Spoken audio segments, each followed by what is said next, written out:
김영재 증인, 지금 제가 네. 전에 드린 자료 보고 계시죠? 네, 봤습니다. 2014년 4월 16일 이후 청와대에 두 가지 금기어가 있습니다. 하나는 세월호입니다.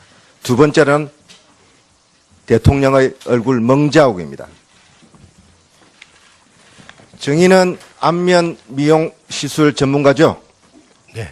그 얼굴 땡기는 네, 그 분야입니다. 자, 2014년 1월 달에 촬영한 대통령 얼굴 사진입니다. 참고로 그 사진들은 한국일보 사진 기자분들이 4만여 장의 대통령 10년 동안의 사진들을 정밀 분석해서 1000장을 골라냈습니다. 앞면 사진들을 정밀 비교한 결과 추출한 사진들이라는 걸 참고로 하십시오. 자, 1월 6일 날 신년 기자회견에 찍힌 사진입니다. 6군데의 주사 바늘 자국이 선명히 나와 있습니다. 4월 4.16 참사 이후 세월호 유가족 면담을 앞둔 5월 13일 날 찍은 사진입니다. 대통령 얼굴에 선명한 피멍 자국이 보이고 있습니다.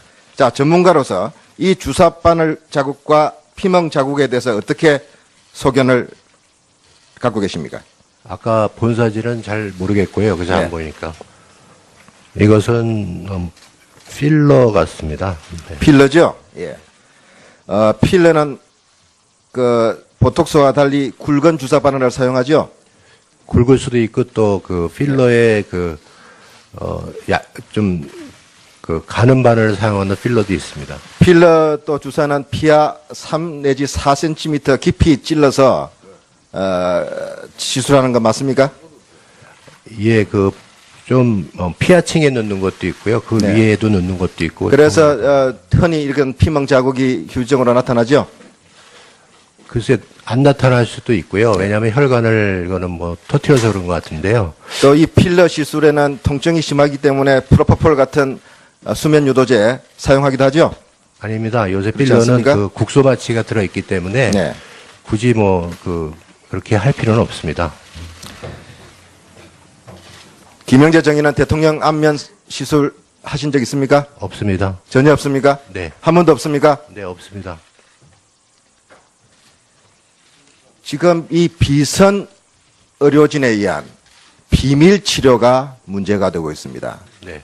김영재 증인은 대통령을 한 번도 대통령 당선 전이나 후나 진료한 적 없습니까?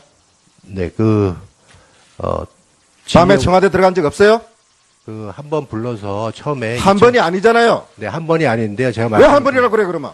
아니, 처음 말씀드린 겁니다. 2014년 2월에 연락이 와서 들어간 적은 있습니다. 누가 연락했습니까? 비서관 누구예요? 이 비서관 같습니다. 행정관인데 기억은 잘 못합니다. 이영선 씨죠? 근데 그때 누가 왔는지는 최순실 씨 따라다니는 사람 아닙니까? 그분이. 그래서 그때 당시에는 얼굴을 알잖아요. 네, 행정관인지 누군지 잘 기억은 안 납니다. 자, 그 사람 차 타고 들어갔죠? 예, 그건 맞습니다. 경호실 제지를 받았습니까? 안 받았습니까? 그때 당시에 소지한 우사 게 없기 통과했잖아요. 때문에 그렇지 않습니다. 그냥 아무것도 있는 게 본인은 없기 때문에. 이름과 신분증을 보여달라고 했습니까? 안 했습니까? 경호관들이. 그거는 전에 저희한테 전화 밤에 와서 들어갈 때 이야기예요. 제 이야기는. 그러니까 이영선 차 타고 들어갈 때. 전에 저희한테 연락 와서 저희의 주민등록증이라든지 그걸 다 알려달라고 해서 알려드렸습니다.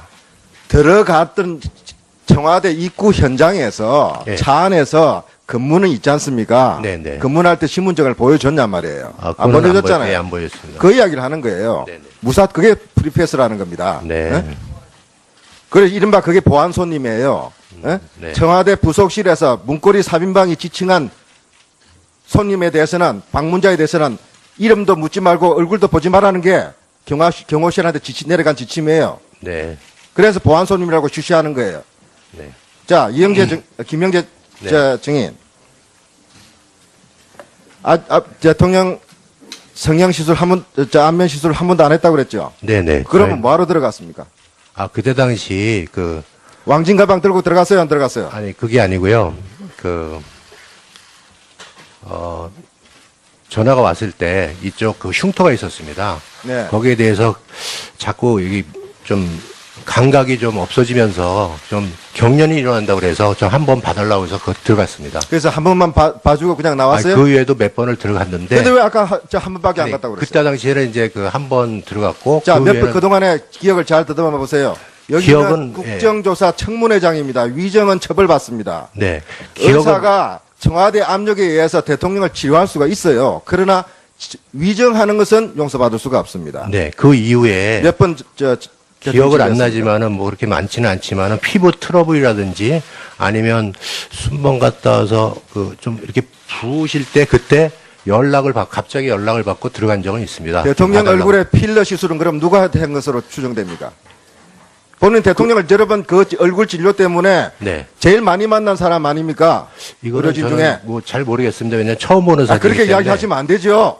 아니 왜냐면 제가 저 위에는 다른 의사분을 알지 못했기 때문에. 지금 대통령 얼굴에 관한 한 네. 지금까지 알려진 것은 김영재 정인 외에는 전문적으로 한 분이 없습니다. 예? 근데 대통령 얼굴에 주사바늘을 놓고 필러 시술을 할 수 있는 사람은 없어요.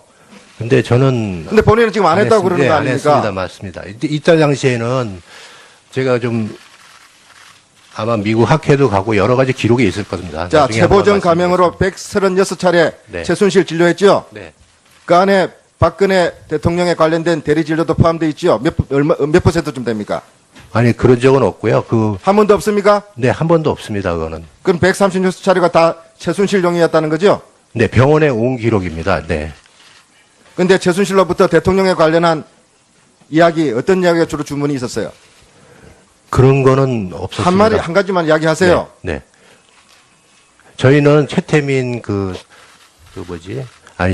정윤회 문건 사건 후에 그때 사진 보고 최순실 씨라는 걸 처음 알았는데 그때 물어보니까 개명을 했다고 그러더라고요. 그리고 그 후에는 근데 뭐 찌라시 수준에 뭐 이렇게 나가지고 그렇게 뭐 크게 그 사람이 이 정도의 그 권력을 갖고 하는지는 전혀 몰랐습니다.